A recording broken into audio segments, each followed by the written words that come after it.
loves, it's your girl Diamond. I'm back with my own new review of Love and Hip Hop Atlanta. My apologies that it's very late, but small scene with Carly, Rennie, and Saucy. They're at a baby store grabbing some last minute stuff. Rennie's having a little boy. Saucy's talking about how he was performing at Long Beach Pride and how he has another Pride event in Baltimore. And Rennie asks him about his relationship with Chef Chicklet. He says that, him and Chef Chicklet are always off and on, but he is still excited about the tattoo that Chef Chicklet got with his name. But then Rennie was confused about, then that's your man, right? No, that's not my man. Then what do you get your name tatted for? See, this is my shit with Saucy. He is saying in the confessional that when Chef Chicklet got the tattoo, that was when they were off. They weren't in a relationship. Whatever, Saucy. You cannot just put a man back on the shelf when you're done with them, and when you're wanting to be with them, you put them back on your arm. But yet you only do that when they're probably interested in someone else. That's not you. Like, you can't have that ability to just grab somebody when you want to grab them, say I want to be with you for a minute, but yet you still don't give that full commitment energy. You don't want a commitment. Other people want a commitment. Carly is also excited about Rennie having a boy, that she wants to have a boy. Her and Tila are doing IVF. Oh my God, Carly. I've already said it, Carly. I don't see it for you. And you're moving way too fast, okay? Along with announcing that you're doing it all. You want to get married. You want to have babies. You guys are about to be in business together. You opened a restaurant. Tila opens a multitude of businesses. He is putting his foot down and making sure your music is doing good. Carly is still pursuing music. And then she's about to have a video release party. Rennie can't come. I already told you about Saucy's performing at Baltimore Pride. Moving on from there, Carly talks about Kirk doing his fuck shit again, trying to cheat with Jasmine. And Jasmine's been claiming that Kirk has been trying to fuck her. She was exposing the messages. Carly got the message, sent the messages to Rasheeda. Rasheeda said no, and then asked Kirk about what's on his phone. He said it's all deleted. It's like, what you mean it's all deleted? A bunch of mess. We're going to get into it in a second. Moving on from there, we got Yandy. Yandy and Rasheeda meet up at this cute little tea place because she wanted to have a real honest conversation with Rasheeda. And this is about Jasmine and these messages. What is Jasmine's end goal? To expose Kirk? Absolutely. That's all it is. And of course, it's just like, why is Jasmine popping up everywhere? Because Jasmine is a part of your storyline. That's why she's popping up everywhere. And Yandy wanted to apologize to Rasheeda if she got her mad at that night of Diamond's bachelorette party, because she called Rasheeda when Jasmine was showing the messages to Carly. And also, I am going to give Yandy a bit credit for telling Jasmine, you should have that conversation with Rasheeda. Since this is about her marriage, you should let her know what's going on.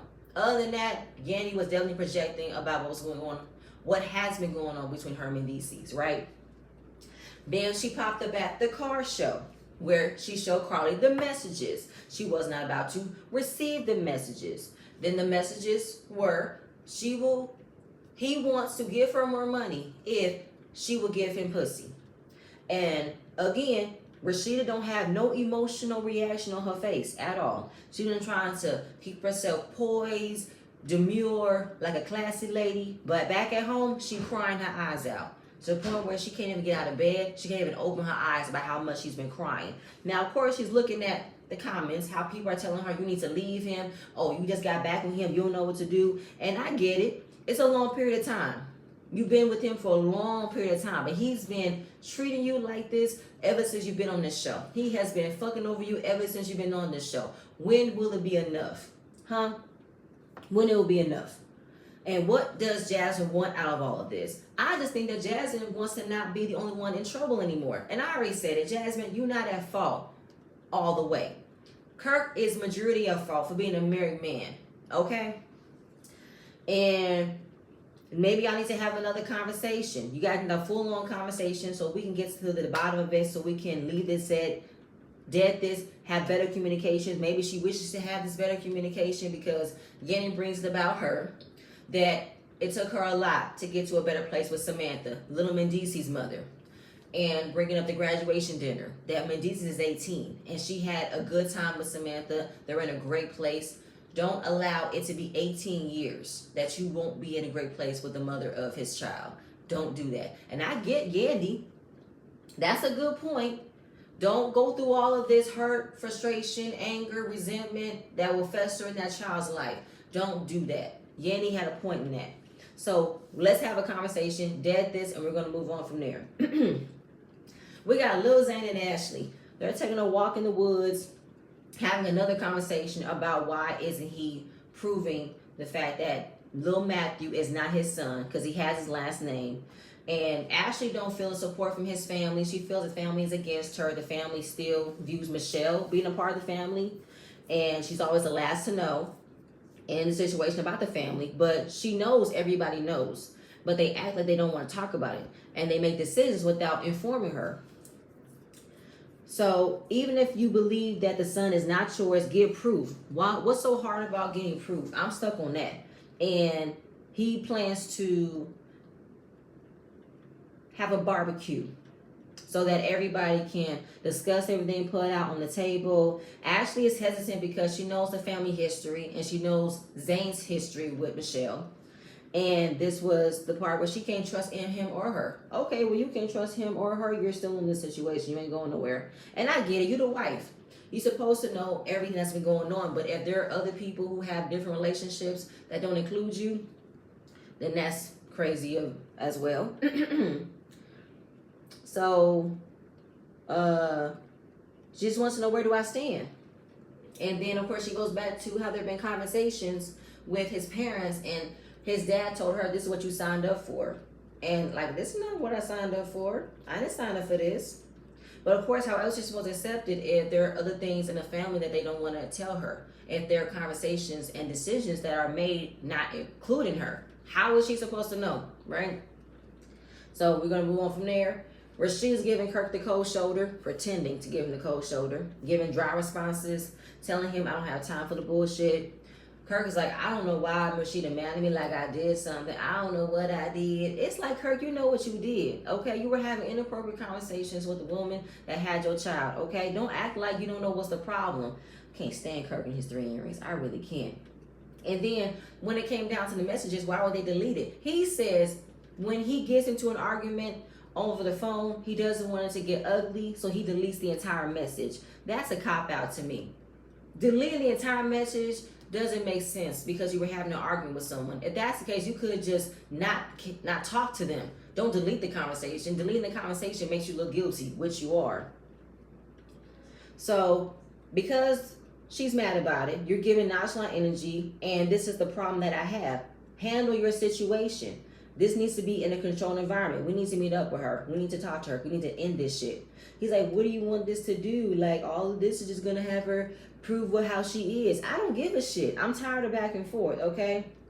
And of course, he's trying to make it seem as if Jasmine is doing the most by exposing everybody. But there were times where you didn't even want to listen. I don't understand. Like, you're really trying to put it off on Jasmine as she's the one who's ruining your life. She's the one that's doing this and doing this. But baby, because of what you're doing, Kirk, get the fuck out of here. Don't make it seem this is who she is. You know how she be on that fuck shit. You know how she be playing games.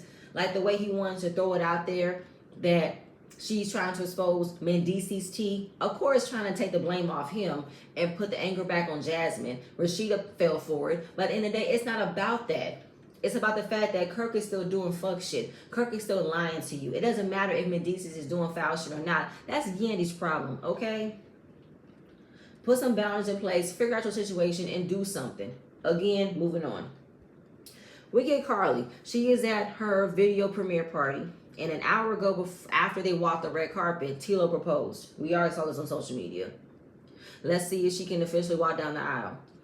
Everybody was like, okay, I'm proud of you, I'm proud of you. The engagement came, let's see if it sticks. Yandy is talking to Amy, wondering what's up with her. Amy claims she's trying to get back into business, getting back to focusing on herself. She's been in the studio with Spice, working on the Cast album, and working with a mega artist, a Jamaican artist, will be very good for her career. Then she mentions working in the studio with Scrap. Now Amy wants to turn the tides and see about fucking with Scrap. Okay. Amy, I see you. You are a fucked up individual. Point blank, period. Like she said, I'm single, he's single. Yandy's like, is he really single? You know he's currently building with Erica. Like, I don't think you should get involved with him. They're opening up a business and they're opening up the doors about being in a relationship. But that's Amy's problem. If Amy wants to go over there to those troubled waters, let her go over there to those troubled waters. Let her find out for herself. Don't convince her otherwise, Yandy. Because all this right now is Amy getting back at Bambi for her dating her ex of 10 years ago. Lame as fuck.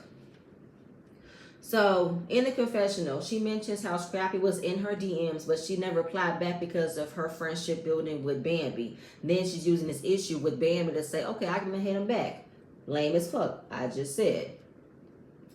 So, we see the music video. It's nice. It got a good melody. Good job, Carly. You got somebody who's helping you with your business and helping you with your music. She also is signed to his record label. Then she announced the engagement. And it's like, oh my God, girl, slow it down. Get to know him a little bit. Get to know how he is in conflict. Get to know how he is with communication. Like, you are putting all of your eggs in one basket. She told them about the marriage. She told them about the baby. She told them about the business. It's like, God damn. This is 3 rings in 12 months, girl. And is it real? She said, this is my person. Everybody's a person. Like, how is all this gonna work? Like, you're doing way too much. You're moving way too fast. The girls have every right to question Carly. Like, what? Like, are you for real? Like, are you sure? So they asked Tilo, are you sure you're not using my friend? He said, no, I got my own business. I got my own property. I got my own money. I do my own thing. Okay, fine, bet. But the way that Carly read off everything that they're doing, Amy and Yanni's face was like, girl, that's a lot. Amy even called out the way that they kissed. She said the way that they kissed didn't look like it was a loving kiss. Maybe because it's Carly's new set of lips. Maybe they're still healing. I don't know. Then, while bragging on how he takes very good care of me, the way he took care of me for my birthday, it goes right back to Amy and Carly on that bullshit, talking how much Bambi ruined her trip. No, she fucking didn't, Carly. She did. Then she wants to keep on using that Bambi as trying to fuck with Tilo. She always trying to fuck my man. Who? What men has Bambi tried to fuck, Carly? Nobody has ever wanted your man.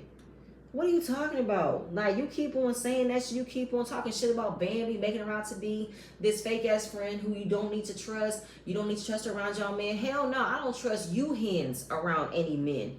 Okay? Because then when we get to Amy thinking about going the distance and fucking with Scrap, Carly approves it. I was like, Carly, are you for real right now? Are you serious? Carly, these are, you and Amy are not the type of friends I want to have. Why would you not convince me to not fuck with a man who you know have a trouble past, who you know is a cheater, who you know is a womanizer? Are you fucking kidding me, Carly? When you know this about him. Are you for real, Carly? I can't take it. No. Carly and Amy are not friends for real. Y'all just trying to team up together, go after Bambi, and it's pathetic. And I'm gonna move on. We get the barbecue. Everybody's coming. The kids are playing. Amy's coming because Zane told her she could bring some friends for support. She brought up Amy. Now she's telling Amy the situation and how she feels the family has always sided with Michelle instead of her, knowing that her and Zane are separated, but she still wants to move forward in the marriage. So let's hash things out and we'll see what comes. Because she also points out that they are a close-knit family, but they are the type of family who likes to keep things in the family. But when someone exposes what's been happening in the family, then all word comes out. So now the conversation starts off with how the men in the family never remember things. The men have selective memory. That's when Ashley called out how Zane has selective memory. The mom was like, what you mean? What did he forget? And this is where Ashley gets frustrated about how no one acts like there's a problem. Why do people act like y'all don't know what's going on? We know what's going on. Let's not pretend. So it's the whole thing about Michelle and the baby. And Amy was proud of Ashley for speaking up for herself and made it seem as if she is taking credit. That Amy is speaking up. No, what's her name? Ashley is speaking up for herself and how she's announcing things that are making her feel this way. She wants to get the hard conversations out because, girl, closed mouth don't get fed. Speak up for yourself. So we're addressing it. Do you believe that little boy is his baby? She said she knows that that's her grandbaby. How does she know? Because she's seen the baby. She's been around the baby. She even named the baby. I said, wait, what? You named the baby? Yes, she was down there the week Michelle had the baby, named the baby, and has a clear understanding. That's her grandchild. And you know what? Grandmas have the intuition when they know that that's their baby. I'm believing that's Zane's baby. Because if she's been around the baby, and you know how old the baby is? 8. The baby has been a part of the family for the last 8 years, but have not been properly introduced to Ashley. Because I don't know, they're still covering up the fact that it's not his. Zane feels like it's not his, but I don't know why he's still dragging his feet about not getting the DNA test. It should not be that hard.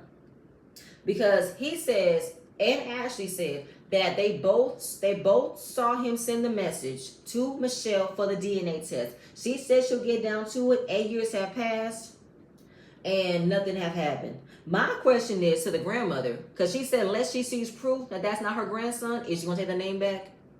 Or is she going to keep the name? And why hasn't he been around? I already gave my conclusion as to why he hasn't been around. So they think that the full cooperation is on Michelle's part. I don't think the full cooperation is lacking on Michelle's part. I think it's lacking on Zane. Because if the grandmother has been around, the grandmother still carries a relationship with Michelle. Why can't y'all just go ahead and brush his hair a few strokes, get the strand of hair, take it to the DNA lab, and get a result? He spit in the cup and y'all figure it out. It should not be this hard to get a DNA test. It really shouldn't. Then we get to cheating. We're calling out Zane for cheating, but at the same point in time, Ashley knew what she signed up for, right? Because now it's some blurring of the lines that he was still messing with Ashley before he got with Michelle. No, I'm sorry.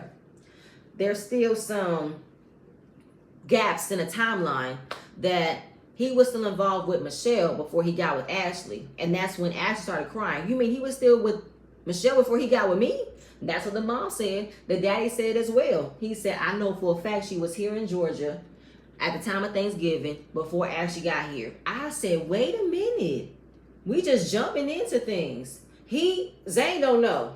He's looking lost and confused because he felt like I was not with her. The mama knows, the daddy knows. Child. She calls him a liar and walks off. He said, y'all ruining my life right now. I'm like, boy, you are ruining your own life. The fact that you don't know a particular timeline. Because how long? Ashley said she's been involved with Zane for the last 10 years. How long was his relationship with Michelle? And considering the fact that the family knows way more about his situation than he knows, should we believe the family? Because if they're still having a connection and a familiarity with Michelle and about what's been going on, then where does Ashley stand in? It do seem like they have more of Ashley's side. I mean, it do seem like they have Michelle's back versus Ashley's. It's messy. It's all messy. My mind was like, whoa. But my thing is this, when it comes to the son, he's over 8 years old. At this point, Zane, just accept him. He's your baby. Moving on from there. We end things off with Rasheeda and Kirk and Jasmine. They meet up. Rasheeda's antsy. She ready to have this whole conversation. And she wanted to expose him because she claims that Kirk wanted to out her and lie on her that she comes to the door in her birthday suit. That's not the truth. I have the proof that he's been trying to fuck me. And she looks at the messages. It's everything regarding the amount of money that they needed to agree on, the court situation. And, Kirk is stuttering, stammering. He ain't got nothing to say. Don't have an answer. And he's like, I don't know why you mad at me. I don't know. Because she said, what the fuck is this? Why were these messages for? What's up? And then he deleted on his phone, which was a cop-out, which was a lie to cover up his own ass. He said, I'm not doing nothing. I'm just trying to take care of my family. I know it might not be the best of my ability. I'm just doing my part. Just a bunch of excuses. I don't want to hear him. So she removes Kirk to talk to Jasmine. So what's up? What's up? What do you want to say? Jasmine said, I think we need to have a better line of communication. So that way I can come to you about everything and we don't have to deal with Kirk because he's the one that's doing all of this. She wants to move forward. Rasheeda feels like the audacity of this bitch to go around telling everybody my husband's trying to fuck her and now she wants to have an open line of communication with me. Listen. For Rasheeda, even though after all of this, she ain't going nowhere, I do think that she should still take her frustrations out on Kirk because he's the one who is not answering your questions. He's the one who put you in this situation. It's him. Now with Jasmine, I said it before when they had their first meeting. I feel like Jasmine and Rasheeda should not be at odds with one another. Y'all should have a better line of communication. I told Rasheeda, Your issue is not with Jasmine. Your issue is with Kirk. You can't blame her more than you can't blame him. And Jasmine, you avoided talking to Rasheeda to give her this information because you probably knew how she would react. Had you came at a better way, trying to tell her what's been going on, let her know firsthand, I don't have anything towards Kirk other than I want him to be the father of our son. I don't feel nothing towards him. Nothing at all whatsoever. I am not trying to fuck him. He's trying to fuck me, and I'm not playing with him like that. All I want is for him to take care of our son. And I want us to be in better terms of communication, because we know he gonna be on some fuck shit. He gonna be on some, I don't know what's going on. Because obviously he never tells Rasheeda what's going on. She finds last minute. It's both for me. Rasheeda definitely needs to check Kirk, and Jasmine also needs to open up that line of communication with Rasheeda. Because at the end of the day, what you expect, Rasheeda? What else do you want? She's trying to move forward. She didn't expect for it to go like this, but Kirk lit the match, okay? And she said, I'm done. I'm walking off. Because you're going to tell me that my husband was trying to fuck you, but then you want to have a line of communication. Where was his energy? But like I said, she needs to tell her she ain't got no ill will towards her. She know what her husband is. At the end of the day, she ain't going nowhere. So she gets to the car and she said, close my door. She said, I am not going through this shit again. Why do you continue to do this shit to me? You sit there like a fucking bitch. And that's what Rasheeda wanted. She wanted for Kirk to stand up and defend his situation. And that's what he didn't do. He just stood there stammering and stuttering. Because he didn't have nothing to say. That's why Rasheeda's so pissed off. I'm defending us. And you're not even trying to defend us. You're not even trying to defend what we have. You just stood there. You didn't say shit. You didn't say that's a fucking lie. I didn't do that. You didn't say nothing. Then he said, I don't know what'll be on my phone. I don't know. All I know was business. But you deleted them. But I don't know what you saw. She said, are you blind? I saw the messages. I saw what was going on. The way that Kirk couldn't even admit what he did, it's like he don't know what to say because he knows whatever he says is going to be a fucking lie. She said, I can't deal with it. I'm done. I'm out. You have turned our life into a shit show, and you have stayed in the same shit show, Rasheeda. You stayed. But she walks off in the Uber. He drives off in the truck, and that's the end of it. I'm telling y'all, like, at the end of the day, I want something else. Rasheeda, what you gonna do? Huh? Come out and say it is what it is? We're only saying for the sake of the kids? I don't know, Rasheeda, because I don't know how much anybody can take of you still dealing with the same song and dance with this fool. Like, it's ridiculous to me. But y'all, that's all I have. Please stay tuned for my next video. I'm gonna see you guys later. Bye.